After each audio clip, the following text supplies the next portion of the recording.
सांसद चंद्रशेखर आजाद जी मेरे साथ है इस वक्त। अभी बात की है प्रशासनिक अधिकारियों से, लेकिन आप देख सकते हैं कि स्थिति तमाम फोर्स जो है वो इस वक्त सांसद आवास पर जो है वो यहाँ पर मौजूद है। लालवाला गांव का प्रकरण आपको याद ही है, कल काफी बवाल जो है वो वहाँ पर देखने को मिला था। उसके बाद चंद्रशेखर आजाद ने कहा था कि भाई मैं लालवाला गांव पहुंच रहा हूं, पीड़ितों से मिलना चाहता हूं। आज भी ये यही कह रहे हैं कि भाई पीड़ितों से मिलने के लिए मुझे जाना है, लेकिन प्रशासन की जो टीमें हैं वो सांसद जी को कह रही हैं कि भाई अभी मत जाइए क्योंकि वहां पर स्थिति तनावपूर्ण है। दादी के हाथों का जादू और खुशबू से महकता घर, माँ की मुस्कुराहट और खाने की सुगंध, MDH गरम मसाला, क्योंकि हर रिश्ता है स्वाद से जुड़ा। शेखर भाई, प्रशासन कह रहा है कि तनावपूर्ण है स्थिति, आप जाना चाहते हैं, पीड़ितों से मिलना चाहते हैं, लेकिन देख रहा हूं कि सिर्फ आपके घर पर नहीं, तमाम जो पदाधिकारी हैं भीम आर्मी आजाद समाज पार्टी के, रात से पुलिस उनके घरों पर कड़ा पहरा दिए हुए है। ये अच्छी बात है। अगर स्थिति तनावपूर्ण हो तो किसी को नहीं जाना चाहिए, लेकिन क्या पुलिस के कहे से मान लिया जाए स्थिति तनावपूर्ण?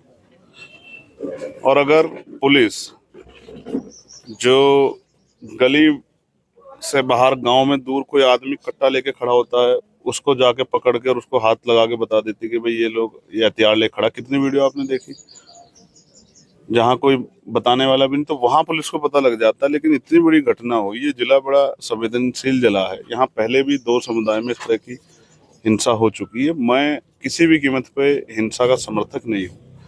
मैं ये पूछना चाहता हूँ कि ये इतना बड़ा फेलियर क्यों हुआ? जहाँ विवाद जैसी स्थिति थी, दोनों पक्षों में से किसी की भी मौत हो जाती, कोई इस तरह की हिंसा हो जाती, पूरे जिले में, पूरे प्रदेश में वो हो जाता, जातीय तनाव हो जाता, कौन जिम्मेदार है इसका? क्यों जो है इतना जो है लापरवाही बरती गई, जिसका खामियाजा जो हमें भुगतना पड़ रहा है? किस तरह का माहौल बना हुआ? मैं कल बिजनौर में था, लोकसभा क्षेत्र में, मुझे ये बताया गया कि इस तरह की हिंसा हुई है। मुझे बताया गया कि वहाँ फायर हुई। जब फायर हुई तब लोगों ने जो है वहाँ इकट्ठा होकर अपनी बात को रखा, फिर पुलिस ने लाठीचार्ज किया, महिलाओं को चोट लगी है, कई महिलाओं के हाथ टूटे हैं। मेरी ये जिम्मेदारी बनती है कि उनकी पीड़ा को मैं सुनूं। मुझे उन्होंने चुन के वोट देके लोकसभा में भेजा है। मैं कोशिश कर रहा हूं कि उनकी जो न्याय की लड़ाई है उसको मजबूत किया जाए। इसमें मैं कोई अपराध नहीं कर रहा हूं। एक नेता का ये धर्म है कि वो उन लोगों के साथ जिनके साथ अन्याय हुआ उनकी पीड़ा को सुने। तो मैं अपना काम कर रहा हूँ, ड्यूटी कर रहा हूँ, मुझे इसके लिए तनख्वाह मिलती है। मैं कोई गलत काम नहीं कर रहा हूँ। मैं इनसे आग्रह कर रहा हूँ कि अगर ऐसा लगता है कि तनाव है तो आप, क्योंकि वहाँ फोर्स है अभी, तो आप मुझे अपनी गाड़ी से बिठा के ले चलो, मैं अकेला आपके साथ चलूंगा। आप कुछ और कह रहे हैं, पीड़ित कुछ और कह रहे हैं, आमने सामने मैं जब जाकर मिल लूंगा तो मैं बता दूंगा सच क्या है। मैं किसी गलत का समर्थन नहीं करता, ये मेरा नेचर है। वो किसी जाति का हो, किसी धर्म का हो। मगर महिलाओं को चोट लगी अस्पताल में, अब पुलिस अगर मुझे अस्पताल भी नहीं जाने देगी देखने, तो मैं इसको क्या मानूं? चलो, घटनास्थल तो देवबंद है, सहारनपुर से 50 किलोमीटर दूर, लेकिन मैं तो सहारनपुर कह रहा हूँ, तो वो वहां भी नहीं जाने रहे। इसका मतलब उनका एकमात्र उद्देश्य ये है कि वो मुझे जाने नहीं देंगे। वो इस बात पे जोर दे रहे हैं। आप सहारनपुर से आए, वहां तो तनाव नहीं है, तो फिर सहारनपुर अस्पताल में जाके पीड़ितों को देखने में क्या दिक्कत है? आप मुझे बताओ। पुलिस तो मना कर रही है फायरिंग की घटना से, कोई फायरिंग नहीं। तो मैं यही कह रहा हूँ ना, पुलिस तो हर चीज से मना करेगी। पुलिस तो ये कहेगी कि दलितों ने ही सब कुछ वो कर दिया। अब ये सत्य और असत्य क्या है, सच क्या है, झूठ क्या, इसका फैसला तो तभी होगा जब हम लोग उनसे मिलेंगे। अच्छा चलो, मैं फिर आपसे पूछ रहा हूँ, सहारनपुर से आए हो ना आप? जी। वहाँ तनाव है शहर में? नहीं, ठीक है वहाँ। तो वहाँ जिला अस्पताल जाने में क्या दिक्कत है?